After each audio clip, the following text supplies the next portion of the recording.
শীতকালে যারা একদম হালকা খাওয়া খেতে পছন্দ করো, আজকের রেসিপিটা তাদের জন্যে। নমস্কার, আমি মন, তোমাদের সবাইকে জানাই অনেক স্বাগত। আশা করি তোমরা সকলে খুব ভালো আছো। আজ আমি তোমাদেরকে শীতকালের কচি লাউয়ের ডোগার সাথে নতুন আলু আর বড়ি দিয়ে দুর্দান্ত স্বাদের একটি নিরামিষ রান্না করে দেখাবো। এই রান্নাটি খেতে এতটাই সুস্বাদু হয় যে এটি যেদিন তৈরি হবে তোমরা বাকি অন্য কিছু আর খেতেই চাইবে না। তো চলো এখন রেসিপিটা দেখে নেওয়া যাক। সবার প্রথমে আমি এখানে 10-12টা নতুন আলু নিয়ে সেটাকে খুব ভালো করে আগে সেদ্ধ করে নেব। ওদিকে আলু সেদ্ধ বসিয়ে দিই, আমি এদিকে লাউয়ের ডগাগুলো কেটে নিচ্ছি। দেখেই বোঝা যাচ্ছে যে লাউয়ের ডগাগুলো কতটা কচি, কেচি দিয়ে খুব সুন্দরভাবে কাটা হয়ে যাচ্ছে। তো সবার প্রথমে আমি ভালো করে আঁশগুলো ছাড়িয়ে নিয়ে লাউয়ের ডগাটা কেটে নেব। এরপর আলু ভালোভাবে সেদ্ধ হয়ে ঠান্ডা হয়ে যাওয়ার পর আলুগুলোকে ভালো করে ছুলে নেব, আর ছুলে নিয়ে আলুগুলোর মাঝখান দিয়ে কেটে দুটো টুকরো করে নেব। আর আমি নিয়ে নেব 10-12টা বড়ি। খুব সামান্য একটু মশলা দিয়ে আমি তোমাদের এই রান্নাটা তৈরি করে দেখাবো। আর আমার এই রান্না দেখে তোমাদের কখনো যদি একটুও ভালো লেগে থাকে তাহলে অবশ্যই একটা like, comment, share and subscribe করে আমার পাশে থাকার অনুরোধ রইল। সব কিছু জোগাড় করে নিয়ে এখন রান্নাটা শুরু করে দেব। রান্নার শুরুতে আমি গ্যাসে কড়াই বসিয়ে দিয়ে তাতে পরিমাণ মতন তেল দিয়ে দিয়েছি। তেল গরম হয়ে গেলে তার মধ্যে আমি বড়িগুলোকে ছেড়ে দিয়েছি। এবার সবার প্রথমে বড়িগুলোকে আমি একদম লাল লাল করে আগে ভেজে তুলে নেব। এখানে আমি মাসকলাই ডালের বড়ি নিয়েছি, তোমরা চাইলে অন্য যে কোনো ডালের বড়ি দিয়েই রান্নাটা করে নিতে পারো। বড়িগুলো তো খুব সুন্দর মতো লাল লাল করে ভাজা হয়ে গেছে। এখন সেগুলো তুলে নিয়ে সেই তেলেই আমি এখন কেটে রাখা আলুগুলো দিয়ে দেব। আর আলুগুলোকে দিয়েও কিন্তু এখন খুব সুন্দর করে একদম লাল করে আগে ভেজে নেব। তবে এর মধ্যে আমি এখন সামান্য একটু নুন আর হলুদ দিয়ে তারপর আলুগুলোকে ভেজে নেব। এই সময় গ্যাসের আঁচটা একদম কমে থাকবে, তো কম আঁচেই এখন আলুগুলোকে আগে ভেজে নেব।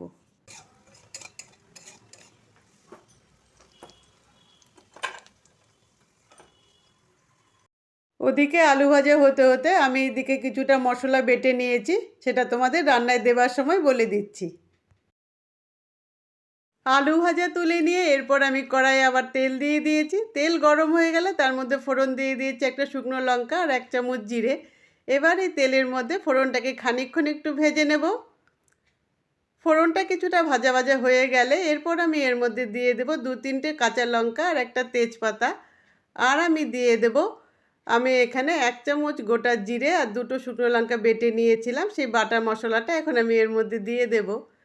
আর বাটা মশলাটা দিয়ে খানিকক্ষণ একটু নাড়াচাড়া করে নিয়ে এরপর আমি এর মধ্যে দিয়ে দেব 1 চামচ হলুদ আর 1 চামচ নুন। নুন আর হলুদটাকে দিয়ে কিন্তু এখন এই মশলার সাথে বেশ খানিকক্ষণ খুব ভালো করে কষিয়ে নিতে হবে। আর এই কষাতে কষাতেই মাঝে মাঝে একটু জল দিয়ে এটা কষিয়ে নিতে হবে। তো এইভাবে এখন আমি এই মশলাটাকে কিন্তু 8 থেকে 10 মিনিট খুব ভালোভাবে কষিয়ে নেব। এরপর মশলা যখন খুব ভালো করে কষানো হয়ে যাবে তখন আমি এর মধ্যে দিয়ে দেব কেটে রাখা লাউয়ের ডগাগুলো। আর ডগাগুলোকে দিয়েও এই মশলার সাথে কিন্তু এখন বেশ খানিকক্ষণ খুব ভালোভাবে কষিয়ে নিতে হবে। আর এভাবে বেশ খানিকক্ষণ কষিয়ে নেবার পর এরপর আমি এটাকে ঢেকে 5 মিনিট এভাবেই হতে দেব। 5 মিনিট বাদে ঢাকনা খুলে দেখে নেওয়া যাক যে লাউয়ের ডগাগুলো ঠিক কতটা মজেছে। দেখে বোঝাই যাচ্ছে যে এটা অনেকটাই মজে গেছে। এখন এই মশলার মধ্যে এই লাউয়ের ডগাটাকে খানিকক্ষণ একটু নাড়িয়ে নেব। আর এই নাড়াতে নাড়াতে কিন্তু এই ডগাগুলো অনেকটাই সেদ্ধ হয়ে গেছে। এখন আমি এর মধ্যে দিয়ে দেব ঝোলের জন্য পরিমাণ মতন জল। ডগা তো অর্ধেক সেদ্ধই হয়ে গেছে, বাকি অর্ধেকটা সেদ্ধর জন্যে আর আমি রান্নায় যতটা ঝোলের দরকার সেই পরিমাণ ঝোল এখন আমি এর মধ্যে দিয়ে দেব। এভাবে ঝোল খানিকক্ষণ ফুটে ওঠার পর এরপর আমি এর মধ্যে দিয়ে দেব স্বাদ অনুযায়ী নুন আর চিনি। আর নুন আর চিনি দিয়েও এই লাউয়ের ডগাটাকে খানিকক্ষণ আর এই ঝোলের সাথে ফুটিয়ে নেব। এভাবে 10 থেকে 12 মিনিট ঝোল যখন খুব ভালো করে ফুটে উঠবে আর লাউয়ের ডগাগুলো একদম সেদ্ধ হয়ে যাবে তখন আমি এর মধ্যে দিয়ে দেব ভেজে রাখা আলু আর বড়িগুলো। আলু আর বড়ি দিয়েও এই ঝোলের সাথে এখন বেশ খানিকক্ষণ একটু মিশিয়ে নিতে হবে।